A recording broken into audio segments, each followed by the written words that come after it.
Comme vous le savez, nous nous retrouvons, comme tous les ans, pour rendre hommage à notre cher abbé, devant cette statue qui est derrière nous et qui le représente donnant l'instruction à 2 jeunes enfants sourds. Je reviens sur son histoire pour rappeler combien il fut un grand homme et ainsi préserver sa mémoire et la partager avec vous, car c'est vous, je m'adresse aux plus jeunes, qui devraient ensuite transmettre et garder sa mémoire vivante.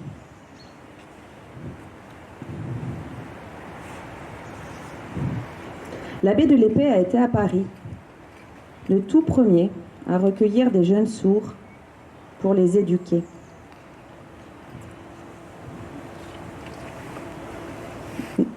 Nous sommes au XVIIIe siècle. Cela fait plus de 250 ans. Il a développé une méthode d'enseignement basée sur la communication visuelle à partir des gestes déjà employés par la communauté sourde. Sa méthode pédagogique révolutionnaire s'est très vite répandue, bien au-delà de nos frontières.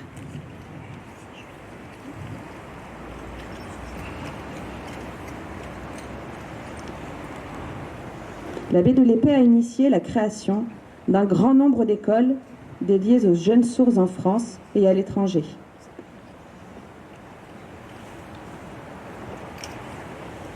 Ce n'est pas lui qui a inventé la langue des signes, mais c'est grâce à lui que cette langue a pu se développer au travers d'une communauté qui s'est constituée dans son école. L'abbé est mort juste avant l'avènement de la République en France.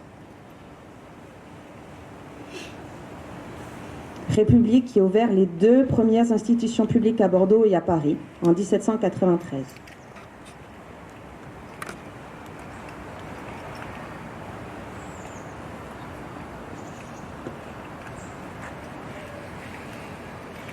Ici comme ailleurs, dans les autres institutions pour jeunes sourds, nous retrouvons des statues, des bustes, des tableaux qui le représentent.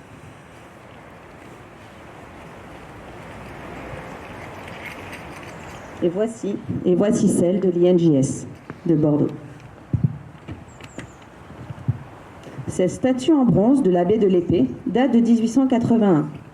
Elle était installée dans la cour d'honneur de l'INJS.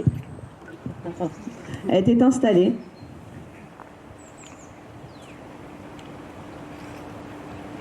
dans la cour d'honneur de l'INJS de Bordeaux, qui, avant les années 50,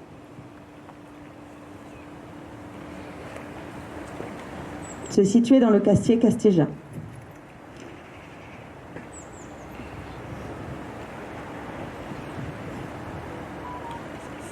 Elle était dominée par une autre statue de l'abbé, en pierre celle-ci, fixée sur le fronton du grand porche d'entrée. Le grand déménagement de l'Institut à Gradignan, entre 1952 et 1958, n'a pas emporté la statue du fronton, qui elle est restée là-bas. Et vous pouvez encore la voir à la même place. En revanche, celle-ci a été installée ici même. Et à notre connaissance, elle n'a jamais été restaurée.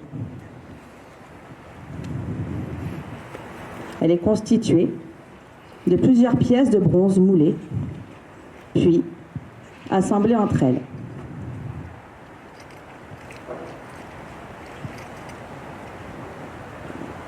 Elle présente aujourd'hui des éclats, des fissures qui, sous l'effet de l'humidité, du gel, de la chaleur, participent à la dilatation des pièces de bronze qui la constituent.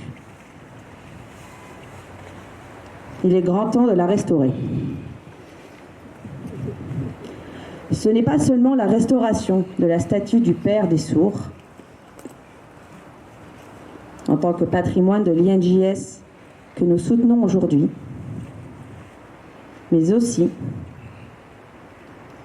la sauvegarde d'un héritage et la perpétuation de la culture sourde pour les jeunes générations. la Fondation du patrimoine a accepté d'accompagner l'Institut national de jeunes sourds de Bordeaux pour une collecte de fonds. Allez sur leur site et tapez par exemple dans leur moteur de recherche le mot-clé statut et 33 170 pour le code postal de Gradignan. Chaque don compte, même les plus modestes. Et c'est tous ensemble que nous y arriverons.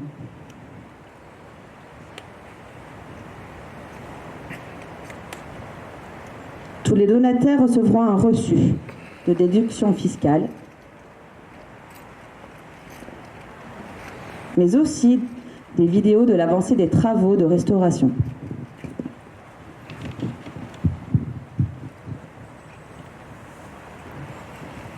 Nous avons collecté à ce jour la somme de 1 740 €. Je profite de cet hommage pour remercier celles et ceux qui, dans l'assistance, ont contribué à la collecte. Un grand merci à vous. Sachez aussi que nous allons pouvoir diffuser plus largement cet appel à la collecte grâce à Bordeaux Métropole qui nous offre gracieusement sur 39 arrêts de tramway du 10 au 23 décembre 2025 un espace d'affichage qui rend visible la promotion de cette collecte.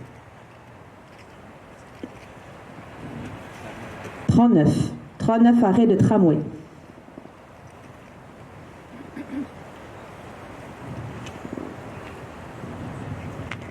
Les piétons et les usagers du transport y verront donc le visuel avec le QR code permettant d'aller directement sur le site de la Fondation pour apporter sa contribution.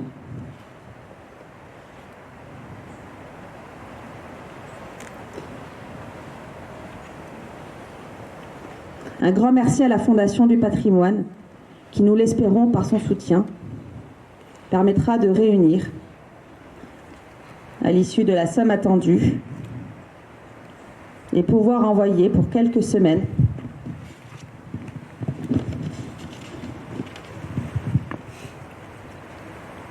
la statue dans un atelier de restauration. Et qui sait, dans un an, à l'occasion du prochain hommage, nous serons tous là, devant la statue fraîchement restaurée.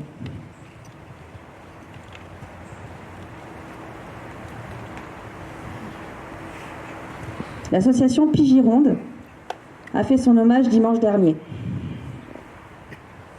Sous la pluie, hélas, mais une gerbe de fleurs est déjà déposée au pied de la statue.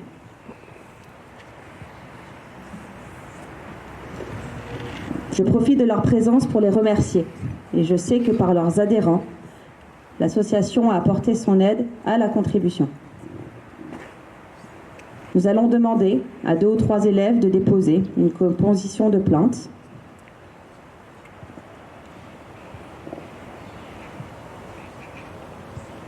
Et comme tous les ans, nous les ponterons un peu plus tard dans l'année dans le parc.